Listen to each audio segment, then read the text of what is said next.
Welcome back to Pandemic Pill, Favipiravir for COVID, the podcast diving into the science of Favipiravir and its role in tracking COVID-19.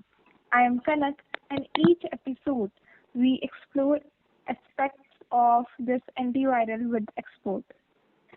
Today we are on episode number 4, that is Decoding Favipiravir Efficacy in COVID-19 trials, and we will unpack key findings from global clinical trials evaluating the favipiravir performance in mild to moderate COVID-19 cases.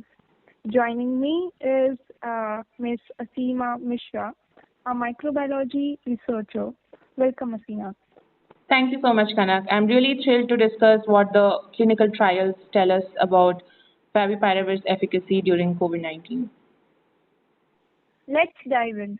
Favipiravir was repurposed for COVID-19 with high hopes, given its Right. success against influenza, right? Yes, right. Can you give us an overview of what global clinical trials have generally found about its efficacy in mild to moderate COVID-19 situations? Yes. So global trials have produced a mixed picture until now, I can say. Favipiravir, which is an RNA-dependent RNA polymerase inhibitor, was tested in numerous studies, particularly in 2020 and 2021, to assess its ability to reduce the viral load, speed up the clinical recovery as well, or prevent disease progression into mild to moderate COVID-19. And some early trials, like those in China and India, reported really promising results at the time, such as faster viral clearance or quicker symptom resolution. However, larger or more rigorous studies, including randomized controlled trials, often found that no significant benefit over standard care or placebo, especially for key outcomes like hospitalization or mortality. And the variability in the results has been a major talking point in the scientific community. Okay. Let's break it down.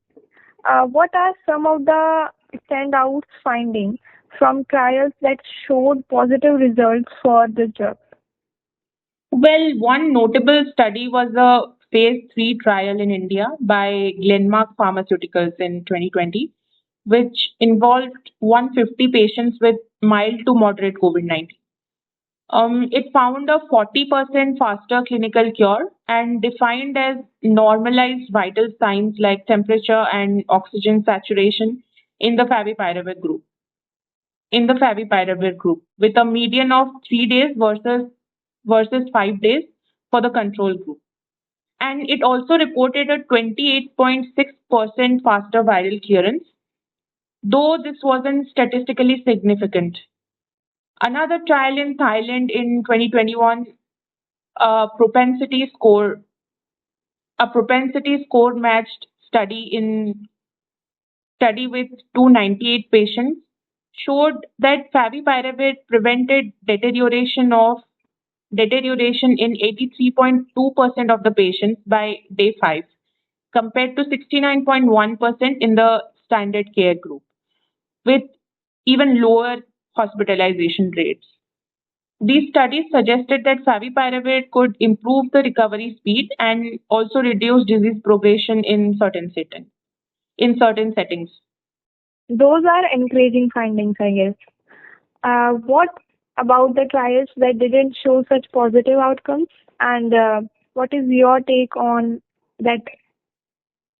Well, several rigorous trials highlighted a lot of limitations. For example, a randomized double-blind placebo-controlled trial in Saudi Arabia with 231 patients, I think, found no difference in time to viral clearance. 10 days for favipiravir versus 8 days for placebo or clinical recovery, both at 7 days. The trial was stopped early due to futility. Similarly, the principal trial in the UK, which was conducted in a largely vaccinated population, reported that favipiravir reduced recovery time by about 3 days, but had no impact on hospitalization rates. And the 2024 meta-analysis of randomized trials also concluded that favipiravir did not significantly improve viral clearance or reduce mortality in mild to moderate cases, casting doubt on its overall efficacy. Yeah, that's quite in contrast. Yeah. Uh, what factors might explain these discrepancies across trials? Well, several factors come into play. First, study design matters a lot. Open label trials, like some early ones, are prone to bias, while double blind placebo controlled trials, like the Saudi one, are more reliable but often showed less benefit. Secondly, patient populations varied, and trials in Asia, where patients often had lower body weight or were treated earlier, sometimes reported better outcomes than those in the Western countries with more diverse or vaccinated populations. Thirdly, the timing of the treatment is really critical. Studies suggest that favipiravir works the best when given within the 72 hours of symptom onset. But many trials included patients later in their disease course, potentially diluting its effect. Finally, differences in dosing regimens and SARS-CoV-2 and SARS-CoV-2 variants, like Delta versus Omicron, likely influence the results. Okay. Means timing and population differences seems to be a big driver. Absolutely. Were there any consistent patterns across these trials, even with the mixed results? Well, yes, a few patterns emerged. Many trials found that favipiravir was well tolerated with mild to moderate adverse events like hyperuricemia or GIT issues, but no major safety concerns. On efficacy, there's a trend suggesting favipiravir may speed up clinical recovery or reduce the viral load in mild cases when given early, particularly in unvaccinated patients with fewer comorbidities. And however, it consistently showed no significant impact on harder endpoints like hospitalization, ICU admission, or mortality in mild to moderate cases.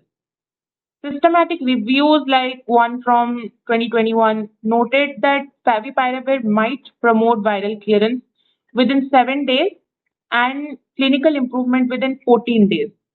But these effects were not always statistically significant. Okay. Safety sounds like a plus in this, Yes, but the efficacy is less clear out. right, yeah. How have these findings shaped the scientific view of favipiravir role in COVID-19? Well, the scientific community has become more cautious. Early enthusiasm driven by small studies and emergency approvals in countries like Russia and India has tempered as larger trials has tempered as larger trials, and meta-analysis highlighted inconsistent efficacy. Researchers now view favipiravir as a drug with potential in specific contexts, like early treatment in mild cases, but not a game changer for COVID-19, I would say. And the focus has shifted to other antivirals like Paxlovid, which have shown stronger efficacy. Still, favipiravir trials have taught us valuable lessons about the challenges for repurposing antivirals and the importance of robust study design. Okay, that's a great perspective. And before we wrap up, what's one key takeaway from these clinical trials that you think our listeners should remember? Well, I'd say it's the importance of context in evaluating favipiravir. Trials show that it may offer modest benefits like faster recovery in early mild COVID-19, but it's not a one size fits all solution. The mixed results remind us that the antiviral efficacy depends on timing, patient characteristics, and rigorous study design as well, which are critical for understanding any drug's true potential. Okay, a perfect note to end on, Aseema. Thank you for decoding a complex world of Favipiravir clinical trials for us. My pleasure. Listeners, join us on episode 5, where we will explore the limitations of Favipiravir efficacy in COVID-19. And if you are enjoying our pandemic pill, Favipiravir for COVID, please subscribe, rate, and share. I am Kanak, and we will see you next time.